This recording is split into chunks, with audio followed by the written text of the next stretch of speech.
आज आपण जिल्हा परिषद प्राथमिक शाळा कचरवाडी या ठिकाणी विद्यार्थ्यांचा मनोरंजक खेळ घेणार आहोत। यामध्ये काय तर विद्यार्थ्याची एकाग्रता टिकण्यासाठी, विद्यार्थ्याचा गुण चांगला वाढण्यासाठी आपल्याला काय करायचं आहे की आपल्या पाठीमागं आवाज कोणाचा येतोय हे ओळखायचे। सर्वप्रथम कार्तिक या ठिकाणी आलेला आहे। कार्तिक आवाज ओळखणारे आपल्या सवंगड्याचे, आपल्या मित्रांचे आवाज तो ओळखणार आहे। सुरुवात करूया आपण। म्हणजे वाघाचे पंजे। सरस्वती।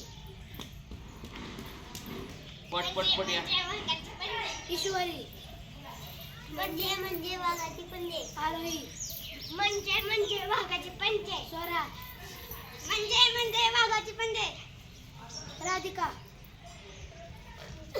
म्हणजे वाघाचे पंजे। रिंकू। चला पटपट। म्हणजे जान्हवी। म्हणजे वाघाचे पंजे। शर्वरी। चला विद्यार्थी बाकी। म्हणजे वाघाचे पंजे। अथर्व। म्हणजे वाघाचे पंजे। रितेश। म्हणजे वाघाचे पंजे। शिवम। म्हणजे वाघाचे पंजे। शिव। म्हणजे वाघाचे पंजे। वैभव। छान, जोरदार टाळ्यामध्ये कार्तिक स्वागत करा।